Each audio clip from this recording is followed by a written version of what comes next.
ಇದೀಗ ರಾಜ್ಯದ ಎಲ್ಲ ಗೃಹಲಕ್ಷ್ಮಿಯರ ಬ್ಯಾಂಕ್ ಖಾತೆಗೆ ಹಣ ಜಮೆ ಆಗುತ್ತಿದ್ರೆ ಒಂದೊಂದಾಗಿ ಮೃತಪಟ್ಟ ಫಲಾನುಭವಿಗಳ ಬ್ಯಾಂಕ್ ಖಾತೆಯಿಂದ ಹಣವನ್ನು ಕೂಡ ವಾಪಸ್ ಪಡೆದುಕೊಳ್ಳಲಾಗ್ತಾ ಇದೆ. ವಿಡಿಯೋನ ನೀವು ಸ್ವಲ್ಪ ಸ್ಕಿಪ್ ಮಾಡಬೇಡಿ. ಕೇಂದ್ರ ಸರ್ಕಾರದಿಂದ ಬಿಪಿಎಲ್ ಮತ್ತು ಎಪಿಎಲ್ ಪಡಿತರ ಚೀಟಿದಾರರಿಗೆ ಒಂದು ಗುಡ್ ನ್ಯೂಸ್ ಸಿಕ್ಕಿದೆ. ಹೊಸ ನಿಯಮಗಳು ಜಾರಿಗೆ ಆಗ್ತಾ ಇದೆ. ಮತ್ತೊಂದೆಡೆಯಲ್ಲಿ ಪೆಟ್ರೋಲ್ ಬೆಲೆ ಏರಿಕೆ ಬೆನ್ನಲ್ಲೇ ಬಸ್ ಟಿಕೆಟ್ ದರ ಏರಿಕೆ ಆಗುತ್ತಾ? ಸಾರಿಗೆ ಸಚಿವ ರಾಮಲಿಂಗಾರೆಡ್ಡಿ ಅವರು ಮಾಧ್ಯಮಗಳ ಮುಂದೆ ಪ್ರತಿಕ್ರಿಯೆ ಕೊಟ್ಟಿದ್ದಾರೆ. ಇನ್ನು ಚಿನ್ನ ಪ್ರಿಯರಿಗೆ ಮತ್ತೊಂದು ಶಾಕಿಂಗ್ ಸುದ್ದಿ. 15 ದಿನದಿಂದ ಕುಸಿತ ಕಂಡ ಬಂಗಾರ ಒಂದೇ ದಿನ ದೊಡ್ಡ ಮಟ್ಟದಲ್ಲಿ ಏರಿಕೆಯಾಗಿದೆ. ಎಷ್ಟು ಏರಿಕೆಯಾಗಿದೆ ಎಂಬುದನ್ನು ಕೂಡ ನೋಡೋಣ. ಇನ್ನು ಸಿದ್ದರಾಮಯ್ಯನವರ ಬಜೆಟ್ ಕುರಿತಂತೆ ಎಚ್ ವಿಶ್ವನಾಥ್ ಅವರು ವಾಗ್ದಾಳಿ ಮಾಡಿದ್ದಾರೆ. ಹಾಗಾಗಿ ವಿಡಿಯೋನ ನೀವು ಪೂರ್ತಿಯಾಗಿ ನೋಡಿ ಸ್ನೇಹಿತರೆ. ಎಲ್ಲ ಮಾಹಿತಿ ಡೀಟೇಲ್ ಆಗಿ ನೋಡೋಣ. ಅದಕ್ಕಿಂತ ಮೊದಲು ನೀವು ನಮ್ಮ ಚಾನಲ್ಗೆ ಮೊದಲು ಬಾರಿ ಭೇಟಿ ಕೊಡ್ತಿದ್ರೆ ದಯವಿಟ್ಟು ಸಬ್ಸ್ಕ್ರೈಬ್ ಆಗಿ ಪಕ್ಕದಲ್ಲಿ ಕಾಣಿಸೋ ಗಂಟೆ ಕೂಡ ಒತ್ತಿ. ಇದರಿಂದ ರಾಜ್ಯದ ಮುಖ್ಯವಾದ ಮಾಹಿತಿಗಳು ನಿಮಗೆ ಸಿಗುತ್ತವೆ. ವಿಡಿಯೋಗೆ ಲೈಕ್ ಮಾಡಿ ಮತ್ತು ವಿಡಿಯೋ ಪೂರ್ತಿಯಾಗಿ ನೋಡಿ. ಬನ್ನಿ ಸ್ನೇಹಿತರೆ, ಎಲ್ಲ ಮಾಹಿತಿಗಳನ್ನು ಡೀಟೇಲ್ ಆಗಿ ನೋಡೋಣ. ನೀವು ಕೂಡ ಗೃಹಲಕ್ಷ್ಮಿ ಯೋಜನೆ ಫಲಾನುಭವಿಗಳಾಗಿದ್ದರೆ ಕಳೆದ ವಾರ ನಿಮ್ಮ ಬ್ಯಾಂಕ್ ಖಾತೆಗೆ ಹಣ ಜಮಾ ಆಯಿತಾ? ಕಮೆಂಟ್ ಮಾಡಿ. ಯಾಕಂದರೆ ಯುಗಾದಿ ಮತ್ತು ರಂಜಾನ್ ಹಬ್ಬದ ಸಮಯದಲ್ಲಿ ಕಾಂಗ್ರೆಸ್ ಸರ್ಕಾರ ಮತ್ತೊಂದು ಕಂತನ್ನು ಜಮೆ ಮಾಡಿದೆ. ಹೌದು ಸ್ನೇಹಿತರೆ, ಡಿಸೆಂಬರ್ 2025ರ 27ನೇ ಕಂತನ್ನು ಸರ್ಕಾರ ಈಗಾಗಲೇ ಬಿಡುಗಡೆ ಮಾಡಿದ್ದು, ಈ ಒಂದು ಹಣ ಯುಗಾದಿ ಹಬ್ಬದ ಸಮಯ ಜಮೆ ಆಗಿದ್ದರಿಂದ ಫಲಾನುಭವಿಗಳು ಸಂತೋಷ ವ್ಯಕ್ತಪಡಿಸಿದ್ದಾರೆ. ಹೌದು, ರಾಜ್ಯದ 15ಕ್ಕೂ ಅಧಿಕ ಜಿಲ್ಲೆ ಮಹಿಳೆಯರಿಗೆ ಈ ಒಂದು ಕಂತು ಈಗ ಜಮೆ ಆಗ್ತಾ ಇದೆ ಸ್ನೇಹಿತರೆ.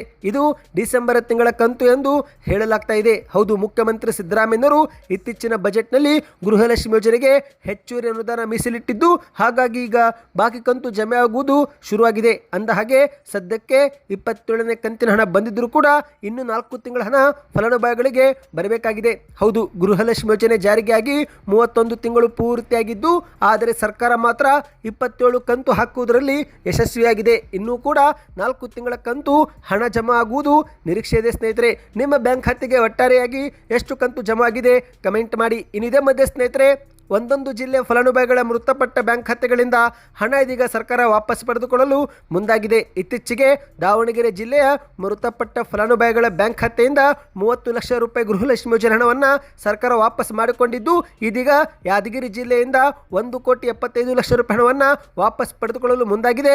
ಇದೇ ಮಧ್ಯೆ ಬಳ್ಳಾರಿಯಲ್ಲೂ ಕೂಡ 2.5 ಕೋಟಿ ರೂಪಾಯಿ ಹಣ ಫಲಾನುಭವಿಗಳ ಬ್ಯಾಂಕ್ ಖಾತೆಯಿಂದ ಸರ್ಕಾರ ವಾಪಸ್ ಪಡೆದುಕೊಳ್ಳಲು ಮುಂದಾಗಿದೆ. ಹೌದು ಸ್ನೇಹಿತರೆ, ಯಾದಗಿರಿ ಜಿಲ್ಲೆಯಲ್ಲಿ 1,762 ಮೃತಪಟ್ಟ ಗೃಹಲಕ್ಷ್ಮಿಯರ ಬ್ಯಾಂಕ್ ಖಾತೆಯಿಂದ ಹಣ ಈಗ ಸರ್ಕಾರ ವಾಪಸ್ ಪಡೆದುಕೊಳ್ಳಲು ಮುಂದಾಗಿದ್ದು, ಇದೇ ಮಧ್ಯೆ ಬಳ್ಳಾರಿಯಲ್ಲೂ ಕೂಡ 2,186 ಮೃತಪಟ್ಟ ಫಲಾನುಭವಿಗಳ ಬ್ಯಾಂಕ್ ಖಾತೆಗೆ 2 ಕೋಟಿಗೂ ಅಧಿಕ ಹಣ ಜಮಾ ಆಗಿರುವುದು ವರದಿಯಾಗಿದೆ. ಇದೇ ಮಧ್ಯೆ ಸರ್ಕಾರ ಹಂತ ಹಂತವಾಗಿ ಮೃತರ ಬ್ಯಾಂಕ್ ಖಾತೆಯಿಂದ ವಾಪಸ್ ಹಣ ಈಗ ಪಡೆದುಕೊಳ್ಳಲು ಮುಂದಾಗಿದೆ ಸ್ನೇಹಿತರೆ. ಇದೊಂದು ಶಾಕಿಂಗ್ ಮಾಹಿತಿ ಕೂಡ ಆಗಿತ್ತು. ನಿಮ್ಮ ಬ್ಯಾಂಕ್ ಖಾತೆಗೂ ಗೃಹಲಕ್ಷ್ಮಿ ಯೋಜನೆಗಳ ಕಂತು ಜಮಾ ಆಗ್ತಾ ಇದೆಯಾ? ದಯವಿಟ್ಟು ಕಮೆಂಟ್ ಮಾಡಿ ತಿಳಿಸಿ. ಬನ್ನಿ ಇದೀಗ ಮತ್ತೊಂದು ಮಾಹಿತಿಗೆ ಹೋಗೋಣ. ಕೇಂದ್ರ ಸರ್ಕಾರದಿಂದ ಪಡಿತರ ಚೀಟಿದಾರರಿಗೆ ಒಂದು ಗುಡ್ ನ್ಯೂಸ್ ಬಂದಿದೆ.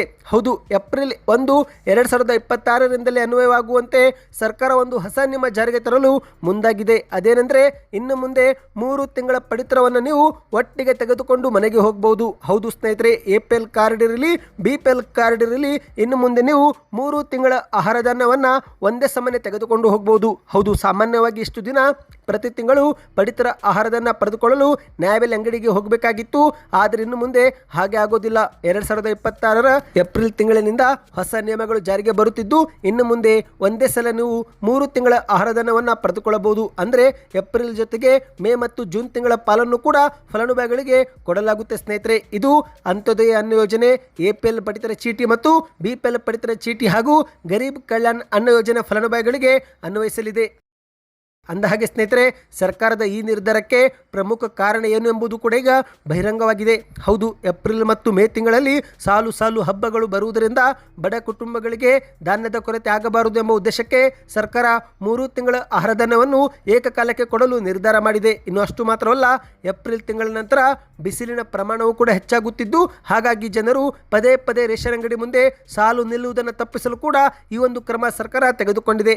ಅಂದಹಾಗೆ ಮಾರುಕಟ್ಟೆಯಲ್ಲೂ ಕೂಡ ಆಹಾರ ಪದಾರ್ಥಗಳ ಬೆಲೆ ಏರಿಕೆ ಆಗುತ್ತಿದ್ದು, ಹಾಗಾಗಿ ಬಡವರು ಮುಂಚಿತವಾಗಿಯೇ ಧಾನ್ಯ ಸಂಗ್ರಹಿಸಿಟ್ಟುಕೊಳ್ಳಲು ಇದು ಸಹಾಯಕಾರಿಯಾಗಲಿದೆ ಎಂದು ಹೇಳಲಾಗಿದೆ. ಇನ್ನು ಕೇಂದ್ರ ಸರ್ಕಾರದ ಈ ಒಂದು ಹೊಸ ನಿಯಮಕ್ಕೆ ನಿಮ್ಮ ಅನಿಸಿಕೆಯನ್ನು ದಯವಿಟ್ಟು ಕಮೆಂಟ್ ಮಾಡಿ. ಬನ್ನಿದೀಗ ಮತ್ತೊಂದು ಮಾಹಿತಿಗೆ ಹೋಗೋಣ. ರಾಜ್ಯಾದ್ಯಂತ ಪೆಟ್ರೋಲ್ ಬೆಲೆಯಲ್ಲಿ 2 ರೂಪಾಯಿ ಏರಿಕೆಯಾಗಿದೆ. ಮತ್ತೊಂದೆಡೆಯಲ್ಲಿ ಪೆಟ್ರೋಲ್ ಮತ್ತು ಡೀಸೆಲ್ ಅಭಾವದ ಕೊರತೆಯೂ ಕೂಡ ಉಂಟಾಗಿದೆ. ಇದೇ ಮಧ್ಯೆ ಈಗ ಬಸ್ ಟಿಕೆಟ್ ದರ ಏರಿಕೆ ಆಗುತ್ತೆ ಎಂಬ ಕುರಿತಂತೆ ಗೊಂದಲ ಶುರುವಾಗಿದೆ. ಹೌದು ಸ್ನೇಹಿತರೆ, ರಾಜ್ಯದಲ್ಲಿ ಪೆಟ್ರೋಲ್ ಮತ್ತು ಡೀಸೆಲ್ ಬೆಲೆ ಏರಿಕೆಯಾಗಿದೆ. ಆದರೆ ಇದೇ ಮಧ್ಯೆ ಯಾವುದೇ ಕಾರಣಕ್ಕೂ ಬಸ್ ಟಿಕೆಟ್ ದರ ನಾವು ಏರಿಕೆ ಮಾಡೋದಿಲ್ಲ ಎಂದು ಸಾರಿಗೆ ಸಚಿವ ರಾಮಲಿಂಗಾರೆಡ್ಡಿಯವರು ಬೆಂಗಳೂರಲ್ಲಿ ಸ್ಪಷ್ಟಪಡಿಸಿದ್ದಾರೆ. ಹೌದು, ಟಿಕೆಟ್ ದರ ಏರಿಕೆ ಮಾಡುವ ಕುರಿತಂತೆ ಯಾವುದೇ ಒಂದು ಪ್ರಸ್ತಾವನೆ ಸರ್ಕಾರದ ಮುಂದೆ ಇಲ್ಲ ಎಂದು ಸ್ಪಷ್ಟನೆ ಕೊಟ್ಟಂತ ಸಾರಿಗೆ ಸಚಿವ ರಾಮಲಿಂಗಾರೆಡ್ಡಿಯವರು ಇದೇ ಮಧ್ಯೆ ಪೆಟ್ರೋಲ್ ಡೀಸೆಲ್ ದರ ಏರಿಕೆಯ ಒಂದು ನಿರ್ಧಾರವನ್ನು ಕೂಡ ತಿರಸ್ಕರಿಸಿದ್ದಾರೆ. ಹೌದು ಸ್ನೇಹಿತರೆ, ಇಂಧನ ಬೆಲೆ ಏರಿಕೆಗೆ ಜಾಗತಿಕ ಯುದ್ಧದ ಪರಿಸ್ಥಿತಿನೇ ಕಾರಣ. ಆದರೆ ಈ ಒಂದು ಬೆಲೆ ಏರಿಕೆ ಕೇಂದ್ರ ಸರ್ಕಾರ ಮಾಡಬಾರದು. ಯುದ್ಧ ನಿಂತರೆ ಬೆಲೆಗಳು ತಾನಾಗಿಯೇ ಕಡಿಮೆ ಆಗುತ್ತೆ ಎಂದು ನನಗೆ ಅನಿಸುತ್ತೆ. ಕೇಂದ್ರ ಸರ್ಕಾರ ಈ ಒಂದು ಕಚ್ಚಾ ತೈಲ ಬೆಲೆ ಈಗ ಕಡಿಮೆ ಆದರೂ ಕೂಡ ಜನರಿಗೆ ಮಾತ್ರ ಇವರು ಯಾವುದೇ ಪ್ರಯೋಜನ ಕೊಡ್ತಾ ಇಲ್ಲ. ಯಾಕಂದ್ರೆ ಮನಮೋಹನ್ ಸಿಂಗ್ ಅವರು ಪ್ರಧಾನಿಯಾಗಿದ್ದಾಗ $130 ಇದ್ದಂಥ ಕಚ್ಚಾ ತೈಲಕ್ಕೆ ಸಬ್ಸಿಡಿ ನೀಡುತ್ತಿದ್ರು. ಆದರೆ ಕಳೆದ 12 ವರ್ಷಗಳಿಂದ ಬಿಜೆಪಿ ಸರ್ಕಾರ ಅಧಿಕಾರಕ್ಕೆ ಬಂದಾಗಲಿಂದ ಕಚ್ಚಾ ತೈಲ ಬೆಲೆ ಕಡಿಮೆ ಆದರೂ ಕೂಡ ಕೇಂದ್ರ ಸರ್ಕಾರವೇ ಲಾಭ ಮಾಡಿಕೊಂಡೇ ಹೊರತು ಜನರಿಗೆ ಮಾತ್ರ ಇವರು ಯಾವುದೇ ಲಾಭವೇ ಮಾಡಿಲ್ಲ. ರಾಜ್ಯ ಸರ್ಕಾರ ಮಾತ್ರ ಸದ್ಯಕ್ಕೆ ಬಸ್ ದರ ಏರಿಕೆ ಮಾಡೋದಿಲ್ಲ. ಇನ್ನು ಕೇಂದ್ರ ಸರ್ಕಾರವು ಕೂಡ ಇಂಧನ ಬೆಲೆ ಹೆಚ್ಚಳ ಮಾಡಬಾರದು ಎಂದು ಮಾಧ್ಯಮಗಳ ಮುಂದೆ ಪುನರುಚ್ಚರಿಸಿದ್ದಾರೆ. ಅಂದಹಾಗೆ ಸ್ನೇಹಿತರೆ, ಸದ್ಯಕ್ಕೆ ದೇಶದಲ್ಲಿ ಪೆಟ್ರೋಲ್ ಮತ್ತು ಡೀಸೆಲ್ ಅಭಾವದ ಕೊರತೆ ಇಲ್ಲ. ಗ್ರಾಹಕರು, ವಾಹನ ಸವಾರರು ಯಾವುದೇ ಕಾರಣಕ್ಕೂ ಆತಂಕಕ್ಕೆ ಒಳಗಾಗಬಾರದು ಎಂದು ಕೂಡ ಕೇಂದ್ರ ಸರ್ಕಾರ ಇಲ್ಲಿ ಸ್ಪಷ್ಟನೆ ಕೊಟ್ಟಿದೆ. ಬನ್ನಿ ಮತ್ತೊಂದು ಮಾಹಿತಿಗೆ ಹೋಗೋಣ. ಇದೀಗ ಚಿನ್ನಾಭರಣ ಖರೀದಿ ಮಾಡುವವರಿಗೆ ಮತ್ತೊಂದು ಶಾಕಿಂಗ್ ಸುದ್ದಿ. ಹೌದು, ಸತತ 15 ದಿನದಿಂದ ಚಿನ್ನ ಮತ್ತು ಬೆಳ್ಳಿಯಲ್ಲಿ ದೊಡ್ಡ ಮಟ್ಟದ ಕುಸಿತವಾಯಿತು. ಆದರೆ ಏಕಾಏಕಿ ಚಿನ್ನ ಮತ್ತೊಮ್ಮೆ ಏರಿಕೆ ಕಾಣುತ್ತಾ ಇದೆ. ಹೌದು ಸ್ನೇಹಿತರೆ, ಡಾಲರ್ ಎದುರು ರೂಪಾಯಿ ಮೌಲ್ಯ ದಾಖಲೆ ಮಟ್ಟದಲ್ಲಿ ಕುಸಿತ ಕಾಣ್ತಾ ಇದೆ. ಮತ್ತೊಂದೆಡೆಯಲ್ಲಿ ಮಧ್ಯಪ್ರಾಚ್ಯದಲ್ಲಿ ಯುದ್ಧದ ಪರಿಸ್ಥಿತಿ ಮತ್ತಷ್ಟು ಮುಂದುವರೆದಿದೆ. ಇದೇ ಒಂದು ಹಿನ್ನೆಲೆಯಲ್ಲಿ ಕಳೆದ 2 ದಿನಗಳಿಂದ ಚಿನ್ನ ಮತ್ತು ಬೆಳ್ಳಿ ಬೆಲೆಗಳಲ್ಲಿ ಏರಿಕೆಯಾಗಿದೆ. ಹೌದು, ಇದು ಗ್ರಾಹಕರಲ್ಲಿ ಒಂದು ನಿರಾಸೆ ಉಂಟು ಮಾಡಿದೆ ಸ್ನೇಹಿತರೆ. ಹೌದು, ಇಂದು ರಾಮನವಮಿ ದಿನವಾಗಿದ್ದು ಆದರೂ ಕೂಡ ಈ ಶುಭ ದಿನದಂದು ಕೂಡ ಚಿನ್ನಾಭರಣ ಖರೀದಿ ಮಾಡುವವರಿಗೆ ಮತ್ತೊಂದು ನಿರಾಸೆ ಉಂಟಾಗಿದೆ. ಯಾಕಂದರೆ ನಿನ್ನೆಗಿಂತ ಮತ್ತಷ್ಟು ಚಿನ್ನ ಏರಿಕೆಯಾಗಿದೆ ಸ್ನೇಹಿತರೆ. 24 ಕ್ಯಾರೆಟ್ ಪ್ರತಿ ಗ್ರಾಮ್ ಬಂಗಾರ ಇಂದು 14,689 ರೂಪಾಯಿ, ಅಂದರೆ 10 ಗ್ರಾಮ್ಗೆ 1,46,890 ರೂಪಾಯಿ ಸ್ನೇಹಿತರೆ. 3 ದಿನಗಳ ಹಿಂದಷ್ಟೇ ಈ ಒಂದು ಬಂಗಾರ 1,39,000 ರೂಪಾಯಿಗೆ ಆಸುಪಾಸು ಇತ್ತು.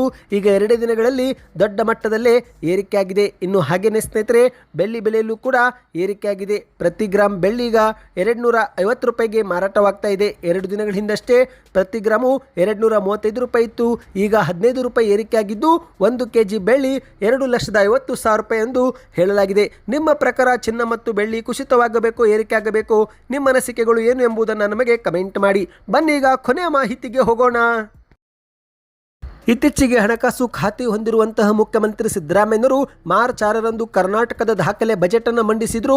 ಆದರೆ ಈಗ ಇದೇ ಒಂದು ಬಜೆಟ್ ಬಗ್ಗೆ ಚರ್ಚೆ ವೇಳೆ ಎಚ್ ವಿಶ್ವನಾಥ್ ಅವರು ಸರ್ಕಾರದ ವಿರುದ್ಧ ವಾಗ್ದಾಳಿ ಮಾಡಿದ್ದಾರೆ. ಹೌದು, ವಿಧಾನ ಪರಿಷತ್ನಲ್ಲಿ ರಾಜ್ಯ ಸರ್ಕಾರದ ಬಜೆಟ್ ಮೇಲಿನ ಚರ್ಚೆಯಲ್ಲಿ ಭಾಗವಹಿಸಿದಂಥ ಎಚ್ ವಿಶ್ವನಾಥ್ ಅವರು ಸಿದ್ದರಾಮಯ್ಯನವರು ಓದಿದ 3.5 ಗಂಟೆಗಳ ಕಾಲದ ಬಜೆಟ್ನಲ್ಲಿ ಏನೂ ಕೂಡ ಇರಲೇ ಇಲ್ಲ ಎಂದು ಟೀಕೆಯನ್ನು ಮಾಡಿದ್ದಾರೆ.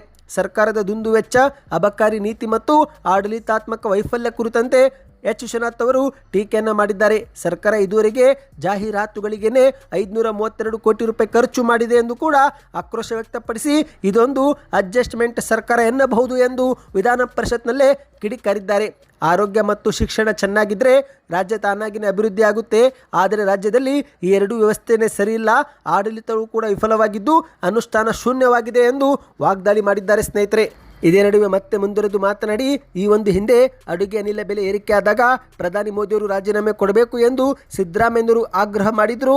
ಆದರೆ ಇಂದು ಕರ್ನಾಟಕದಲ್ಲಿ ಹಾಲು ನೀರು ದರ ಎಷ್ಟೊಂದು ನೀವು ಹೆಚ್ಚಳ ಮಾಡಿದ್ದೀರಿ, ಹಾಗಾದರೆ ನೀವೆಷ್ಟು ಬಾರಿ ರಾಜೀನಾಮೆ ಕೊಡಬೇಕು ಎಂದು ಮುಖ್ಯಮಂತ್ರಿಯವರಿಗೆ ಎಚ್ ವಿಶ್ವನಾಥ್ ಅವರು ಪ್ರಶ್ನೆ ಮಾಡಿದ್ದಾರೆ. ಬಿಯರ್ ಬೆಲೆಯನ್ನು 230 ರೂಪಾಯಿಗೆ ಏರಿಕೆ ಮಾಡಿದ್ದೀರಿ ಎಂದು ಆಕ್ರೋಶ ವ್ಯಕ್ತಪಡಿಸಿ ಮಾತನಾಡಿದಂತೆ ಇವರು, ಈ ಒಂದು ಹಿಂದೆ ನಾನು ಮತ್ತು ಸಿದ್ದರಾಮಯ್ಯನವರು ಒಟ್ಟಿಗೆ ಓದುತ್ತಿದ್ದಾಗ 1 ರೂಪಾಯಿ ಹಾಕಿ ಬಿಯರ್ ತರುತ್ತಿದ್ದೆವು. ಆದರೆ ಈಗ ಬೆಲೆ ಏರಿಕೆಯಿಂದ ಮಕ್ಕಳು ಗಾಂಜಾ ಮೊರೆ ಹೋಗ್ತಿದ್ದಾರೆ ಎಂದು ಆಕ್ರೋಶ ವ್ಯಕ್ತಪಡಿಸಿದ್ದಾರೆ. ಇಂದು ಅಬಕಾರಿ ಮೇಲೆ ತೆರಿಗೆ ಹಾಕಿ ಯುವ ಜನರನ್ನು ಕೊಲ್ಲೋ ಬದಲು ಸುಮ್ಮನೆ ಒಂದು ರಿಯಲ್ ಎಸ್ಟೇಟ್ ಟ್ಯಾಕ್ಸ್ ವಿಭಾಗ ಮಾಡಿ ಅಲ್ಲಿನೇ ತೆರಿಗೆ ವಸೂಲಿ ಮಾಡಿ ಎಂದು ಆಕ್ರೋಶ ವ್ಯಕ್ತಪಡಿಸಿದ್ದಾರೆ. ಬೆಂಗಳೂರಿನ ಅಭಿವೃದ್ಧಿಗೆ ಅನುದಾನವೇ ಇಲ್ಲ ಎಂದು ಕೂಡ ಆಕ್ರೋಶ ವ್ಯಕ್ತಪಡಿಸಿ ಮಾತನಾಡಿದಂತೆ ಇವರು, ಇಂದು ಬೆಂಗಳೂರಲ್ಲಿ ಪಕ್ಷಪಾತ ಹೆಚ್ಚಾಗಿದೆ, ಸಂಚಾರ ದಟ್ಟಣೆ, ತ್ಯಾಜ್ಯ ನಿರ್ವಹಣೆ, ರಸ್ತೆ ದುರಸ್ತಿ ಸೇರಿ ಯಾವುದೇ ಮೂಲ ಸೌಕರ್ಯಕ್ಕೂ ಕೂಡ ಆದ್ಯತೆ ಕೊಡುತ್ತಿಲ್ಲ.